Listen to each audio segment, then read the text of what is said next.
ഒടുവിൽ രാഹുൽ ഗാന്ധി ഉറപ്പിച്ചിരിക്കുന്നു റായ്ബറേലിയിൽ കോൺഗ്രസിന്റെ കോട്ടയായ റായ്ബറേലിയിൽ അല്ലെങ്കിൽ ഗാന്ധി കുടുംബത്തിന്റെ കോട്ടയെന്നൊക്കെ വിശേഷിപ്പിക്കപ്പെടുന്ന റായ്ബറേലിയിൽ മത്സരിക്കാനായി തീരുമാനമെടുത്തിരിക്കുന്നു. പക്ഷേ ഇവിടെ ഒരു മുഴ മുൻപേ അറിഞ്ഞിരിക്കുന്നു ബി.ജെ.പി. എന്ന് പറയേണ്ടി വരും. കാരണം 2019 സോണിയാഗാന്ധിക്കെതിരെ മത്സരിച്ച് സോണിയാഗാന്ധിയുടെ ഭൂരിപക്ഷം കുറച്ച ദിനേശ് പ്രതാപ് സിംഗിനെ തന്നെയാണ് ഇത്തവണയും ബി.ജെ.പി. കളത്തിലിറക്കിയിരിക്കുന്നത്.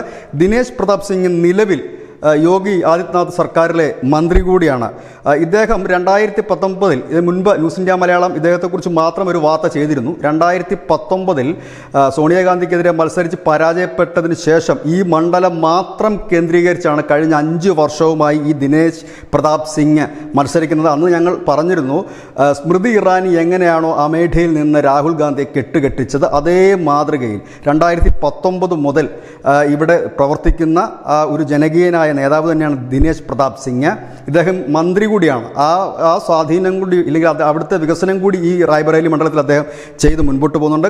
സോണിയാഗാന്ധിക്കെതിരെ 38% വോട്ട് നേടാൻ അദ്ദേഹത്തിന് കഴിഞ്ഞിരുന്നു. 2010, 2016, 2022 ലെജിസ്ലേറ്റീവ് കൗൺസിൽ അംഗമായി അദ്ദേഹം തിരഞ്ഞെടുക്കപ്പെട്ടിട്ടുണ്ട്. ജനകീയ മുഖമാണ്.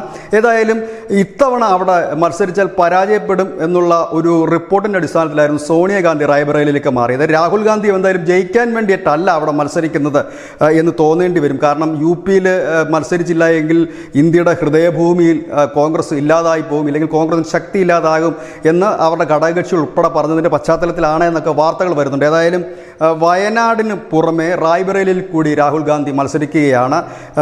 ഏതായാലും ആ ഒരു മത്സരം കടുകട്ടിയാകുമെന്ന് തന്നെ പറയേണ്ടി വരും. കാരണം ഈ ദിനേശ് പ്രതാപ് സിംഗ് അത്ര നിസ്സാരക്കാരനായ ഒരു എതിരാളിയല്ല. News desk news India Malayalam.